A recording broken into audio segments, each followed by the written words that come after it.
24 ঘন্টা হাসপাতালে চিকিৎসকদের পর্যবেক্ষণে ছিলেন বিএনপি চেয়ারপারসন বেগম খালেদা জিয়া। মাঝে কিছু সময়ের জন্য ভর্তি ছিলেন করোনারি কেয়ার ইউনিট সিসিইউতে। এরই মাঝে করা হয় বেশ কিছু পরীক্ষা নিরীক্ষা। অবশেষে বৃহস্পতিবার সন্ধ্যায় পান বাসায় ফেরার ছাড়পত্র। হুইলচেয়ারে করে চিকিৎসকদের সহায়তায় হাসপাতাল থেকে বেরিয়ে গাড়িতে ওঠেন বিএনপি নেত্রী।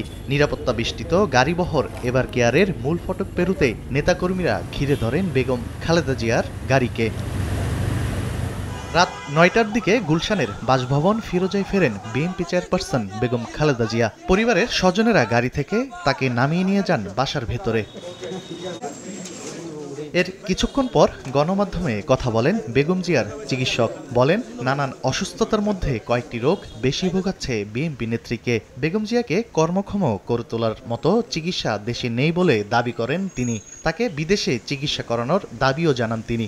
সবচেয়ে বেশি ওনাকে একটা আশঙ্কাজনক অবস্থায় মাঝে মাঝে নিয়ে যাচ্ছে, সেটি হচ্ছে ক্রনিক লিভার ডিজিজ। স্বল্প সময়ের জন্য একটু ভালো থাকার জন্য টিপস করা হয়েছে। চলার জন্য যে চিকিৎসা প্রয়োজন সেটি তো এই দেশে দেওয়া যাচ্ছে না। বারবার পরিবারের পক্ষ থেকে আবেদন করা হয়েছে, কিন্তু কোনো আবেদনই ফলপ্রসূ হয়নি।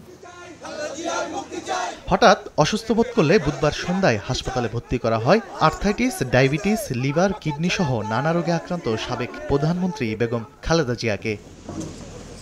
তানভীর হাসান মেঘ, সময় সংবাদ, ঢাকা।